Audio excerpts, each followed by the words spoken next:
So, the narcissist has a last resort control tactic that is really dangerous that I want to share with you. Specifically, malignant narcissists. I see narcissism as a state of consciousness, so I don't know too much about the official differentiations between the different types of narcissism, but malice is used very sparingly but very intentionally by narcissists sometimes as a deep control tactic. So the frequency of malice is one that is straight up horrifying. It is. It's straight up horrifying. Like, intentional harm.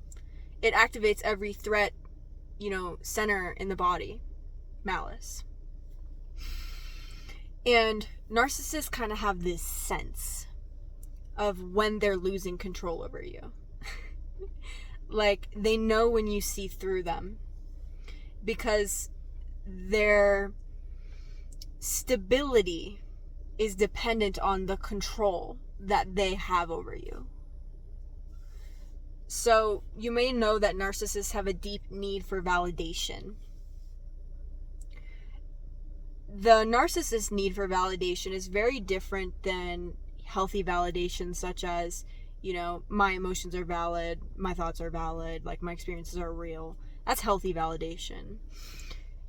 I want you to see narcissistic validation more as an unnecessary human need. They need you to be controlled by them. They need you to think what they think, to go along with their illusions and their stories about themselves, because it validates their illusions, what they think about themselves. But it's not validating anything real, right? You're validating the false fantasy version of them that they have in their head. So understand that distinction between validation and narcissistic supply, really. There's a lot of these distinctions that we can make with human behavior. There's true validation and false validation. There's true fear and conditioned fear. There's like true anger and conditioned anger. There's all these different types of, things in the false self, the ego. But they need that. So when you begin to cut cords with narcissists and set boundaries and protect your energy and be independent emotionally, like be yourself, narcissists will know, because they will start to become very unstable. They will have a desperate need to get that control back from you because they are low-key dependent on it. Not low-key, literally key dependent on it. Literally. And so when they sense this, there's a tactic that they have that I've experienced where they show you their malice. So they'll make a face. They'll say something. And if you've ever witnessed this, you know how fucking creepy it is when a narcissist drops their malice. But they will only do it when it's absolutely necessary, because, just as much as they need to gaslight you, they need to gaslight themselves. They need to convince themselves that they are innocent, a good person, not responsible for anything. So, your emotional independence, your boundaries, your autonomy is not a threat to them, but it is a threat to the survival of them in narcissistic consciousness. It's a threat to their level of consciousness. They cannot exist in narcissistic consciousness without their supply. They will either collapse or be forced to grow and change. And the collapse is usually like a karmic thing that the universe lovingly, orchestrates to teach the soul how to grow, how to not fall into the malice and the narcissistic consciousness. But knowing that your self, your health, is a straight up threat to their consciousness state. And they have that whole web of reasons why this consciousness state is extremely necessary. All this fear of what happens if you grow. All this trauma about what happens if they grow. So what that means is they'll get real desperate. And when they show their malice, it will feel completely justified. It will feel completely justified because to them, they're protecting themselves. They're protecting their false self. And don't hear that and like empathize with them.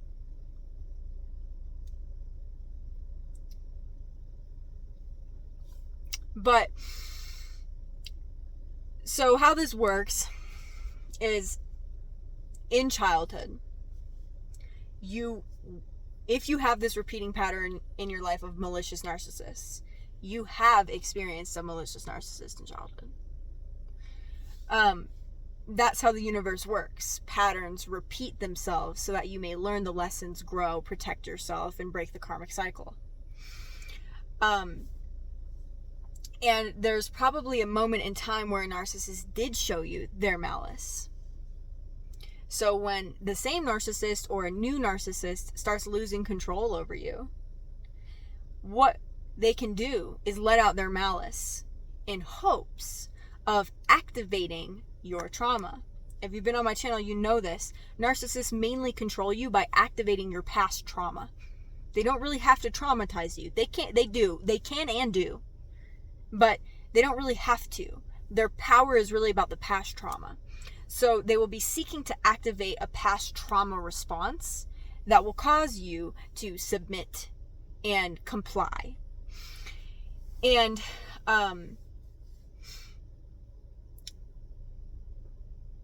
do whatever they say. So when they notice you, that they're losing control over you, you may see their malice. This can come in the form of just them projecting that energy. It's like they take their mask off. Or it can be a form of like hearing the smear campaign. This is the craziest thing about smear campaigns, guys. Like, why do smear campaigns work? And why do people who fall victim to smear campaigns low-key not remember when who's been smearing your name? Do you know what I mean? Like, a narcissist will tell people a bunch of shit about you, and they won't even, like, remember it. Why is that? Because the act of smearing someone to others, knowing that it's a lie, can be malice. So what happens is, the narcissist goes and smears your name to people in a malicious energy. Those people sense that malicious energy, and they comply. Their nervous system takes it as truth. Their nervous system doesn't challenge them or question them or push back at all because it sees danger. And the only reason why you would not challenge it or question yourself, or question the narcissist, is because you haven't developed, that strength, that protection, that self-protection, that self-trust. When you are so internally stable, you still need people, yes. Yeah. But, you can witness these types of things and not collapse. And oftentimes the universe has a way of protecting you where it won't let you witness things. But your body also has a way of protecting you where it will comply with malice if it believes that there's no other option. But that other option is created when you have that fucking unbreakable self-trust. That unbreakable faith in God and in life and in justice. In faith in justice. Faith in freedom. Faith in what is true. The truth is your protection, dude. Archangel Michael,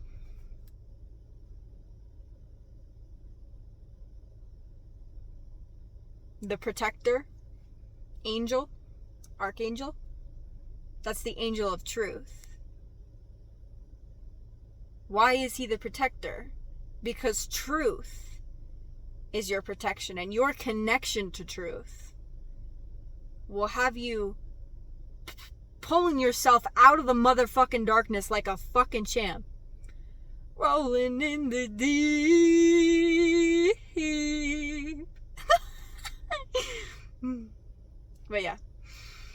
So when they're smearing, yeah, you'll see it, you'll feel it. The coldness, dude. Like, what the fuck is that? And it's like a total absence of humanity, of innocence. And you might be thinking, how the fuck would anyone like be malicious? How the fuck is that a thing? Well, there's a lot of inversions, inversions of the consciousness. When someone was an innocent child and they went through horrific things, they learned that innocence was dangerous. That innocence wasn't innocence. And what happens when you believe that innocence isn't innocence? You are never innocent. You're always guilty. And as narcissists progress throughout their life, the harm they take on others, the inner work they're avoiding, the trauma they're avoiding compounds. And I see malignant narcissism really as just late stage narcissism. The lowest state of consciousness you could be in. Malice. The complete disconnection from empathy.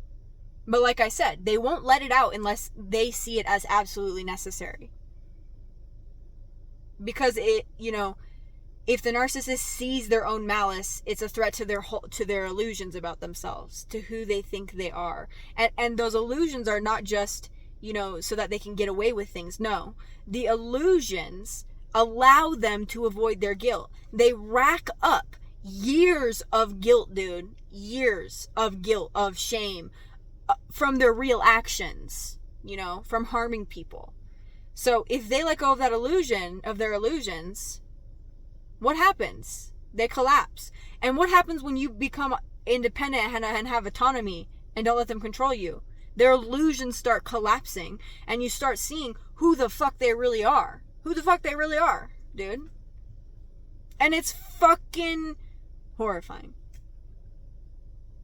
So, this is heavy. Maybe ground yourself after you watch this. Take some deep breaths.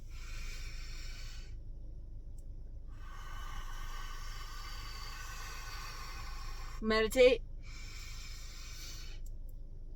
Color. I'm just naming off coping skills. Go for a hike. Listen to music. Hang out with some crystals. What do I got here? Got me a little soda light. I love soda light. It's my bitch. Just kidding.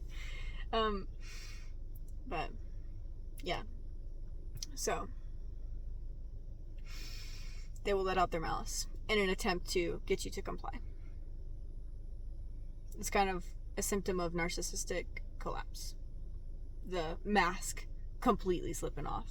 And you'll see it too. Like, once you start trusting yourself, you'll see it. When you start like acting from a true place and being like emotionally honest, especially emotional honesty really does this. Where, you're not masking your true self or pretending you're fine when you're not, or lying to yourself about how you really feel. When you're sad, you look sad. And people notice. That's emotional honesty, right? And for really narcissistic people, when you are emotionally honest in that way, you'll see it. You'll like see it on their face. Like something will look off. Like something will not. It's like something doesn't look right. Have you ever seen that? It's like the mask slips off for a second, and that's the power of truth, motherfucker. That's the power of truth. Archangel Michael. The truth reveals people to you, so you don't have to get stuck in a relationship with them for 3 years, or stuck in a relationship of blind confusion for months. Your truth reveals people quick as hell, dude. Quick as hell. And then the masks fall. But when independence can take time, and yeah, so watch out for that. It's like a last ditch control tactic, And what I found is really necessary with those is having an anchor connection with someone. You know, someone there to ground you back into reality. And, yeah, you know,